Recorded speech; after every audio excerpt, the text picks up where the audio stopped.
Good morning, everybody. I see several have joined in, and I know we might have a few more coming through, but thank you, and welcome everybody to BBB Delivers in Trying Times. The topic that we're exploring this morning under our Ask the Expert webinar series is crisis communications. Obviously a very, very timely topic, and one that I'm excited to be able to deliver you today with our speaker. So for those that don't know me, I'm Mary O'Sullivan. I'm the President and CEO of Your BBB here serving Southern Alberta and East Kootenay. So welcome and thank you all for taking time. I know that we are all navigating these very interesting times together, and the best way through a crisis is to lean in with your support and your network, and that's what Your BBB is here to do, is really to continue to provide you that community and that trust that you can count on right now. So thank you all for taking time for this today. We have initiated webinar recording, just so you know. So this call will be recorded. If anybody wants to share it within their network afterwards, they can just send us an email at abservices@calgary.bbb.org, and we will be happy to share that with you so that you can share it with your team. I know right now it's difficult to be able to attend all the webinars, so we want to make sure that we're getting that information out there to everybody. Very excited this morning to have our very own Camie Leard presenting on the crisis communications. For those that don't know Camie is our VP of Marketing of Communications and is a key member of our leadership team. Camie has more than 20 years of business communication experience. She has served as editor of Business in Calgary magazine, has run her own communications consultancy, and was instrumental in building the National Music Centre brand before joining BBB 7 years ago. Camie herself has weathered many storms. She was part of communications during the flood and through several other crisis moments, and is definitely somebody that I consider to be an expert in this field. She's an expert strategist, facilitator, leader, and coach. And in her spare time, if she has any at all, she's also a soul singer, painter, and food magazine editor. I'm so thrilled to have Camie on my team here at BBB, and I'm thrilled to be able to turn the presentation over to Camie to deliver on crisis communication. Good morning, everybody. I'll pretend that I didn't write that intro about myself and thank Mary for her very kind words. One of the benefits of being in communications is you get to write your own bio. So yes, welcome. I'm going to apologize in advance if my dog barks. He's a very vigilant guardian of the realm, and a lot of people out walking these days, so he may bark. Don't panic, everything's fine. All right, well, let's get started.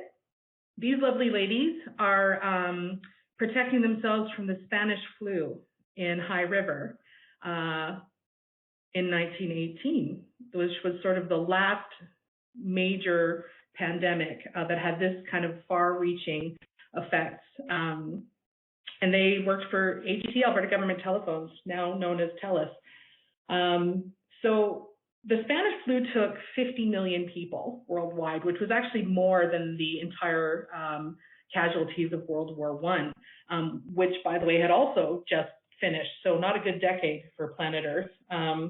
It was contagious and virulent and deadly. Many of the same actions that we see happening today were happening, back then as well. Shutdowns of large gatherings, social distancing, store closures, and all that sort of stuff. The good news is at least we can drink. Prohibition had shut down the bars a couple years prior to the Spanish flu hitting Alberta in Canada. And so, taking the edge off with a stiff martini isn't the only advantage we have over the pandemic pioneers of 1918. Technology has become, or has come a long way since then. So imagine our poor Dr. Dina Hinshaw trying to get her essential information out before television and the internet. For those of you who don't know Dr. Dina, she's become a bit of a rock star here in Alberta. She's our Chief Medical Officer and has really been celebrated for her crisis communications. And then she's a doctor, so doubtful she had much training in this area, but her calm, clear, concise, and compassionate communication has really made her sort of a hero during this time. So back then, just spreading the news, if you don't have television or radio or those sorts of things, spreading the news spread the virus. So today we can and we should stay safe at home and suffer maybe only the psychological trauma of Facebook communicable disease experts like Karen from yoga, publicly shaming her sister-in-law for buying 2 packs of toilet paper instead of 1. Of course, life is also much more complicated than it was in 1918, when many of us still farmed or ran small businesses in which a sign on the door was all people really needed to know what was happening.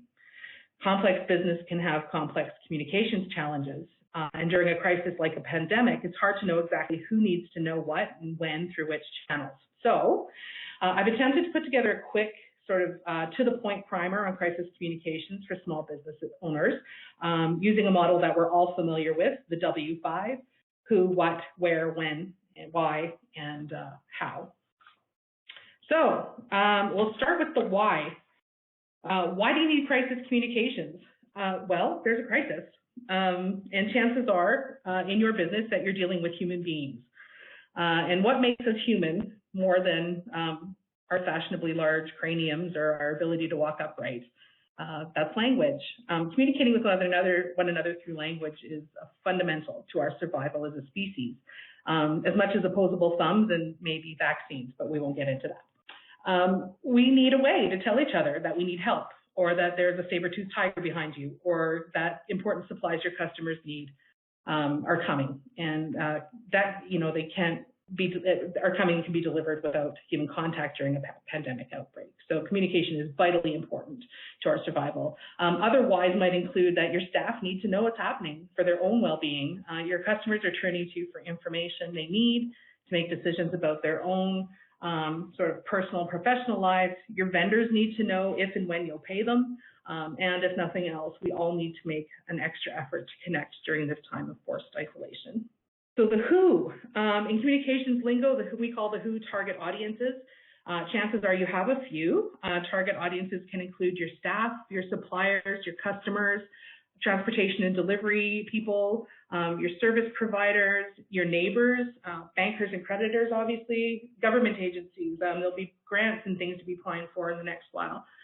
Professional associations and groups, and of course, the community at large. So you might have 1 or 2 or 3 of these. You might have some that aren't on your list, and you might have some that aren't on this list.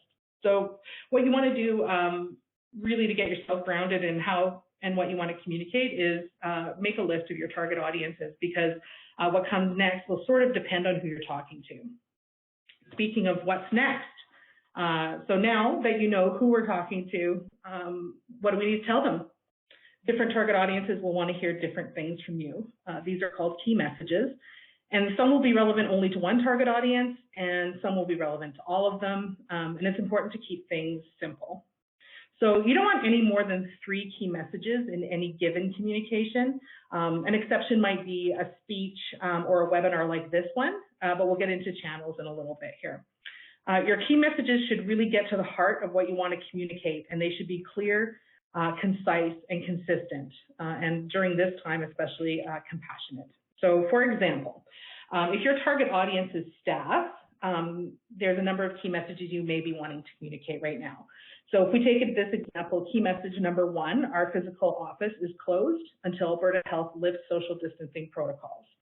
Key message number 2, we will continue operations virtually and all staff will work from home. Key message number 3, we are developing contactless delivery protocol to serve our customers. So of course, often key messages will elicit more questions. And so you can answer in these, any given communication, whether that's an email or a memo or a video or however we decide to communicate it, and we'll talk about that later. You can kind of support your 3 key messages with up to 3 supporting messages. Again, trying to keep things as simple and as clear as possible. So this is a bit of a matrix that I use when I'm developing key messages.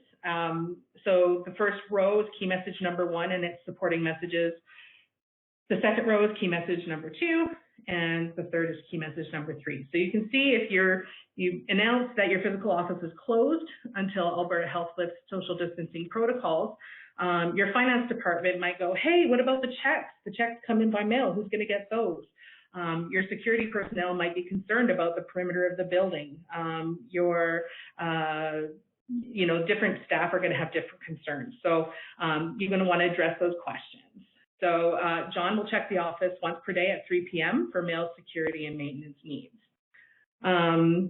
Geez, my plants are at my office. How are they going to survive? Well, Sarah will set up and share a schedule by noon today for you to pick up anything you need from the office between tomorrow and next Tuesday. And while this is all fine and good, but how long is this going to last? You know, is it a couple weeks? Is it a couple years? And sometimes we're not going to have the answer to these questions, but you have to answer them kind of as best as you can with the information that you have. So, you know, you might say social distancing protocols will be in place until there's a decrease in the number of COVID. Key messages, I'm sorry if I'm repeating myself, I'm not sure where we dropped off. You want to have no more than 3 key messages in any given communication. And the key messages that you give will probably elicit some questions from your target audiences, in which case you want to provide up to 3 supporting messages per key message. Again, it's going to end up a lot. As you see, there's like 9 messages in this matrix, or more. My math is bad. So, you know, for example, if we will continue operations virtually and all staff will work from home. So if that's your key message number 2, people might not be used to working from home. They might be, how do I do that? I don't know. Well, will I have the tools? So you want to, reassure them, yes, you'll have the tools that you'll need to do your job from home. For those not currently set up to work from home, join us for a webinar, join.me/company or whatever the address is at this time tomorrow for your information purposes. You want to be sure to have rich communication, time, dates, the who, what, where, when, and why of things. We'll have a mandatory weekly virtual huddle for the whole company on Monday. Of course, this is just an example. Your messages and audiences might be different, but I wanted to sort of give you a reference of how I organize key messages on that. So to me, this, how comforting is that to know, what's going to happen, who's going to do what, where, when, how it's all going to go down, and who's doing it. So the next slide is, so you want to, that people are comforted by having all the information that they need. They're empowered to make the decisions that they need when they have that sort of information. Some messages, of course, are going to be harder than others. I, wimped out and did some easy ones in this presentation, but you may have to be delivering layoff notices or shutdown notices, downsizing, all that sort of difficult sort of communication. And just remember that in these cases, especially when you can't be one-on-one in person, you want to be as clear, concise, consistent, and compassionate as you can. Take a page from Dr. Dina. She's all of those things. She doesn't sugarcoat the information. She gives it to you straight, but she does it with compassion. And that comes from being clear and concise and having consistent messaging.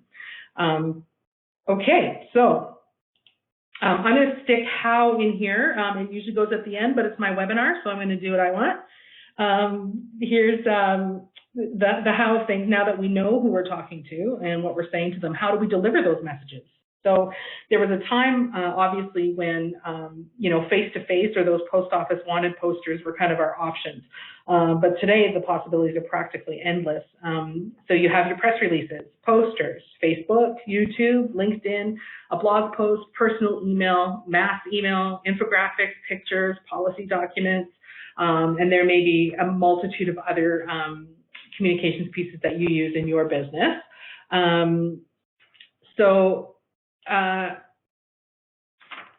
The medium you choose will sort of depend on your message and the intended audience. If you're delivering, for example, a funny cat meme to try and keep your folks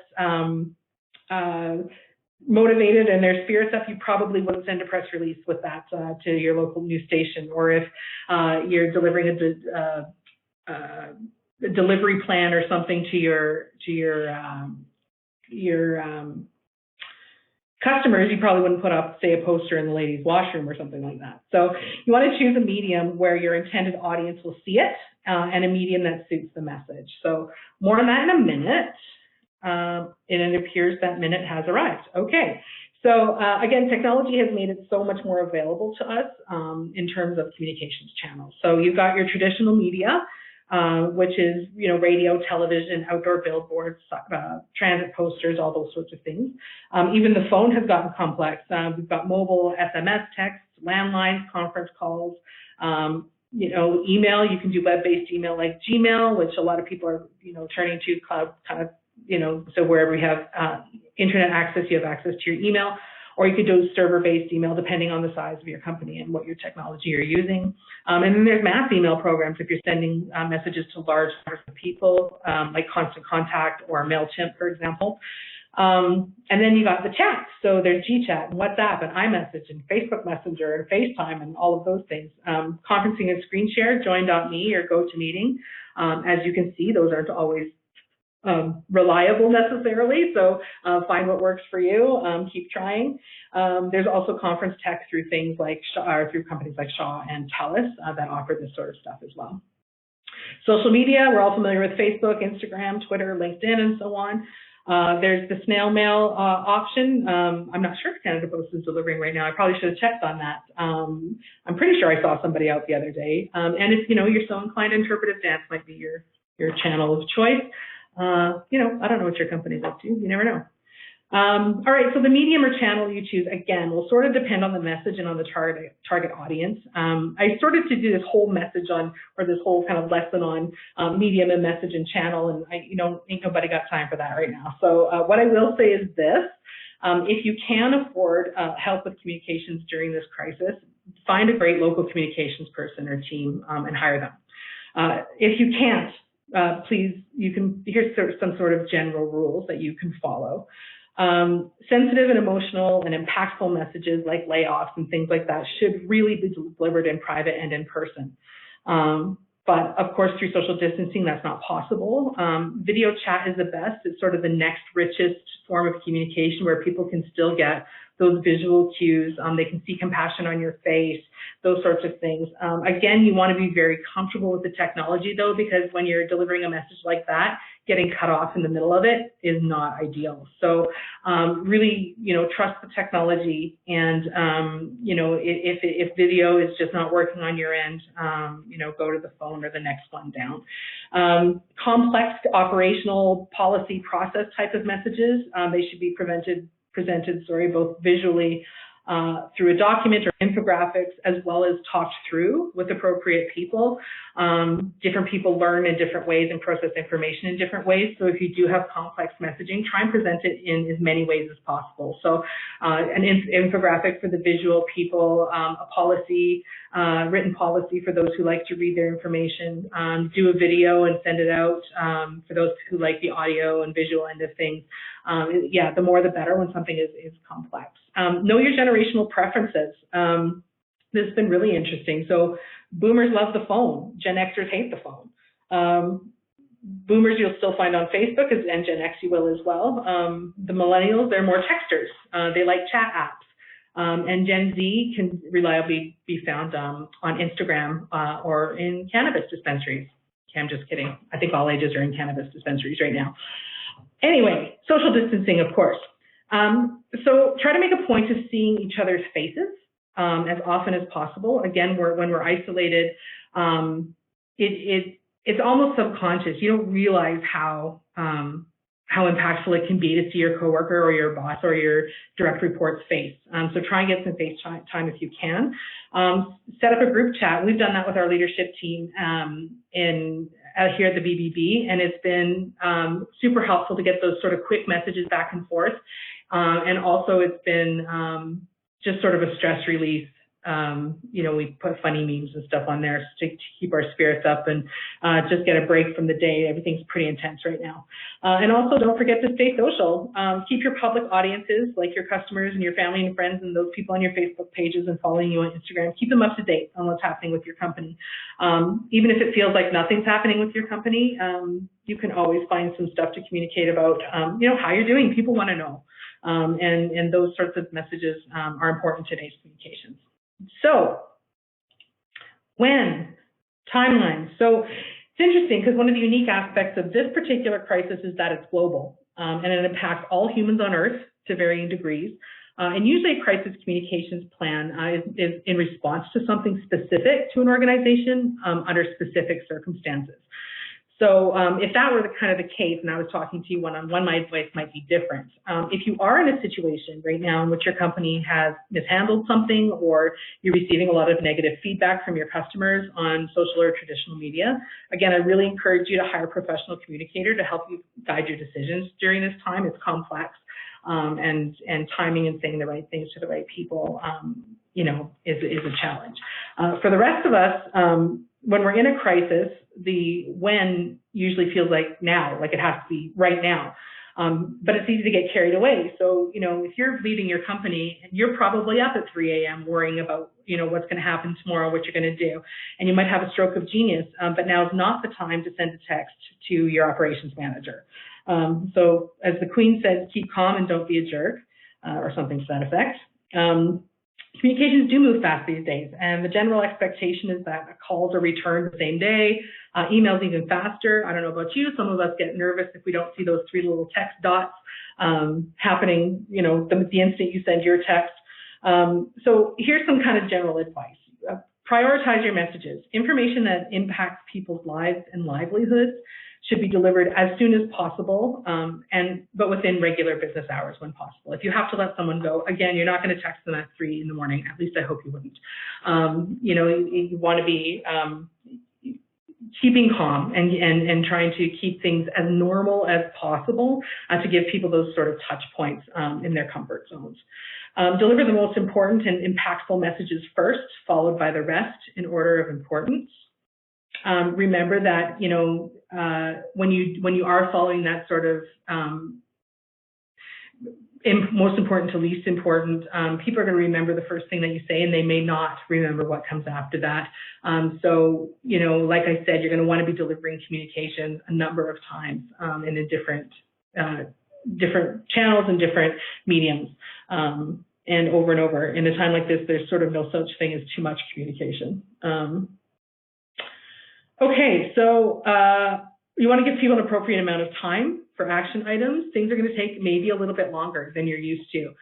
So if you have a list of action items for your team, what might have been able to be done in a day pre-COVID might take a few days post-COVID. So expect delays, and constantly be taking the pulse of your people and time messages of encouragement, positivity, etc. Taking the pulse can be hard, right? We're not used to, we can just walk down the office and you can see somebody's having a bad day, but somebody could be sitting at their computer having a bad day and you wouldn't know. So as leaders, you know, it's really important that you're constantly checking in. Like I said, those chats are helpful for that. Give them a video call, get some FaceTime and just take the temperature. Ask the leaders within your organization how their people are doing. Make sure they're checking in. And, you know, it might come a time where they need a State of the Union address from you. Set up a video chat and give some words of encouragement and share some messages and just really be kind of aware of what's happening in your organization and, you know, with your customers as well. Okay, so in summary, in a crisis, communication is crucial to help your stakeholders, your target audiences. You want to keep them informed and engaged and invested in your company's future. I think a lot of people are catastrophizing. This is the end of the world. Nothing's going to be the same. Everything's over. And it's important that we as leaders of businesses, you know, many of us are accredited businesses. People turn to us because they know we can be relied upon. You know, we want to maintain a level of calm and make sure that we're sharing facts that are actually facts. We did share some resources on our website on using the 8 standards of trust to navigate your way through this crisis. So if anybody wants that, you can find that at bbb.org/Calgary. So you will also be stretched out of your comfort zone during this time as you explore new technologies and ways of communicating during social distancing. I have to tell you, when the webinar stopped working earlier, I had a mini panic attack. I lost my focus. You probably heard that. So, you know, you just have to recognize that things aren't going to be perfect, right? It might be worth mentioning also that, you know, all of these things that I've recommended doing in this webinar, I haven't done with BBB in a tangible way. I haven't written it down, but I have the benefit of 20 years experience doing this and able to, you know, for me to be able to fly by the seat of my pants, and you don't, or some of you might. But if you don't, I really recommend taking some time out. You may not be as busy with certain things as you had been before the outbreak. Do take some time out and make a plan. Be authentic. I think everybody's tolerance for bullshit, pardon my French, is pretty low right now. The anxiety levels are high, and being authentic about where you're at, where your company's at, and really hearing and listening to people is really, really important right now. So again, be like Dr. Dina, be clear, concise, consistent, and compassionate with all of your communications, with all of your target audiences. And again, stay connected with your target audiences, with your family, friends, community, and stay connected with us, your BBB. We've got lots going on. We've got lots of information on our website and resources for small businesses, and our team, like Leard and his cohorts in our accredited business services departments, are ready, willing, and able to help in any way we can. So with that, I will hand it over to Leard and see if we have any questions that I can answer for you. Thank you, Camie. So yeah, please, if you have any questions, please put them in the chat box so we could pass them on to Camie to answer. Camie, a question came through. This is Mary here. A question came through with all of the COVID-19 communications that are going out on letting everybody know that business operations have closed or whatnot. A lot of people are inundated with that messaging. What is your recommendation? Do companies still continue to send out that messaging? Do they post it on their website? Or what do you recommend is the best way to sort of get that initial messaging out there? Yeah, I think the initial messaging is funny because I'm hearing a lot. And yes, human beings, unfortunately, don't all think the same way and don't all feel the same way about things. So I've heard, yes, geez, a lot of funny memes and things about, could there be any more messages in my inbox right now? And at the same time, I've also heard people say that they find it sort of comforting to know that people are on it. So my advice to you would be, have an initial message, keep it on your website so that if people are interested, again, if there's something that affects somebody's life or livelihood, do communicate that and do push that messaging out. But if it's something that's, I'm just putting something out for the sake of putting it out, keep it on your website so that if people are interested, they can find it. Put it on your social media so that if people are interested, they can find it, but you might not necessarily push it out. If something changes, that would be something you would want to push out. So if your status, if you've gone from, I deal also a lot, as Mary said, I'm an editor of a food magazine. So restaurants have gone from closed to now we've switched to delivery, and we're doing curbside takeout. So every time there's a sort of a change in what you're offering, you'll want to communicate that. Excellent. Thanks, Camie. Another question has come through. My profession has been overlooked with government support. Any way to offer support to the self-employed group? Yeah, it's interesting. So I'm not the guy to answer that in terms of like what BBB can do. What we are doing right now is working with our partners. We're trying to secure some webinars on that topic precisely. I know Prime Minister Trudeau did make an announcement today about some more support there. And yeah, there are going to be some who fall through the cracks for sure. As far as what BBB can do, we're just doing our best to provide you with all the information that we have and the resources that we have. So do watch that page on our website for that has the resources for small businesses and try and stay apprised of what's going on. The advice that I got early on from our folks at BDC is the first place you want to go is to your bank and just see what's available for you there. I know some are doing interest-free loans and those sorts of things, but again, we're not experts in this, so we'll do what we can to share the appropriate information and just really know that we're with you and we feel for you. And man, it's tough for everybody, and I know especially for the self-employed.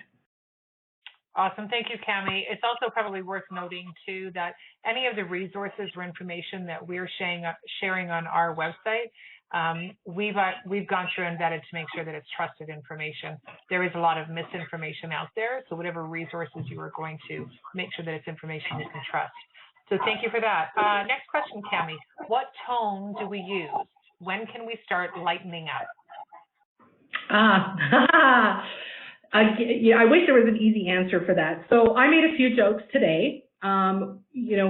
Last week was definitely not the week to be being funny. But again, it really depends on what your brand is and who your customers are and who your staff is. So, if you're, I don't know, a bankruptcy and insolvency firm, humor is probably not where you want to go ever, or lightening things up, because you're dealing with people's lives and livelihoods.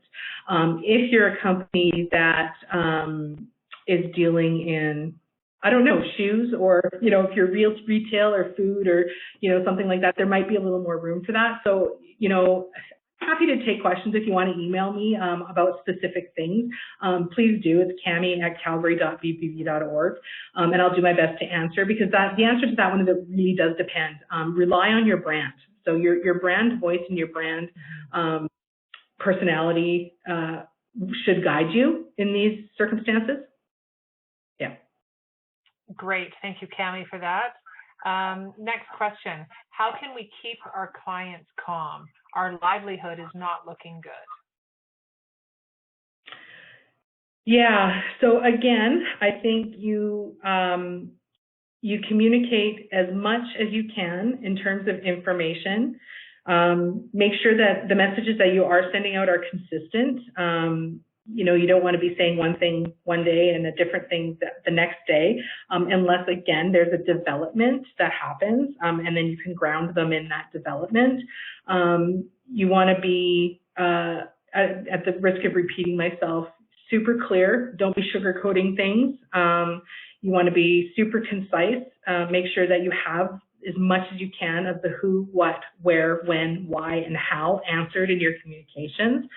Consistent, again, you want to make sure the messages are the same across platforms even. Sometimes if you have multiple people communicating, especially, you can run into that trouble where you've got your social media person saying one thing on Facebook and your finance team is sending out something different in terms of billables and things like that. So really make sure you're consistent across your communications and have your team all on board. And compassion. I think, again, there's not a lot of tolerance for bull crap or sugarcoating right now. So keeping calm, to me, it's those 3 C's, using those in your 4 C's in your communications.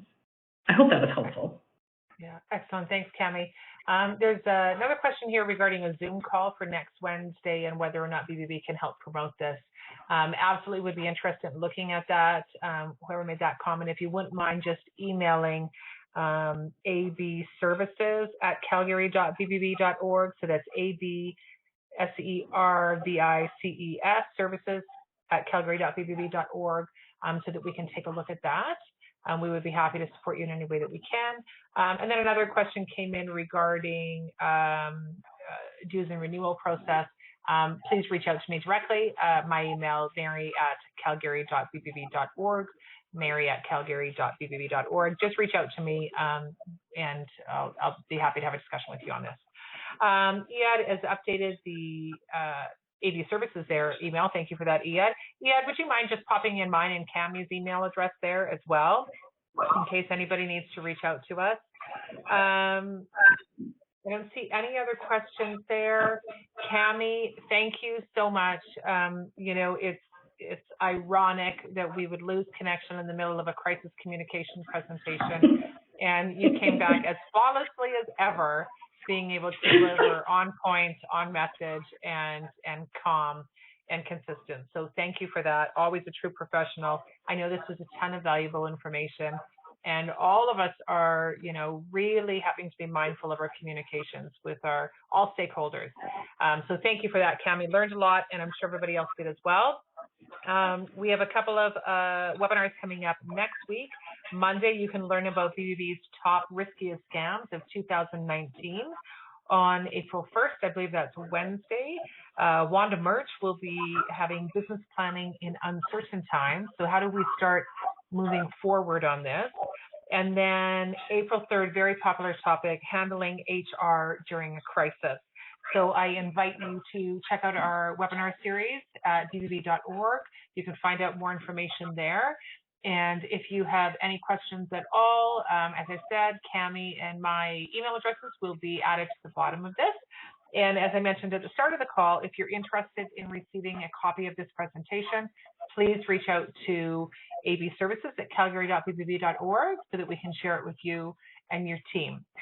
Thank you. I'd also add, Mary, that because we did have kind of a blip in the middle, I'm happy to share the presentation itself as well. So just make the request and we can send that out to you. Awesome. Perfect. Thanks so much, Camie. Appreciate that. Again, thank you everybody for taking time to be able to participate today and attend this. I know communications is always important, and it's especially important right now. If we can be of any support to you, just know that we are your BBB and we are here for you. Be well, and I hope you all a good weekend. Thank you very much, everybody.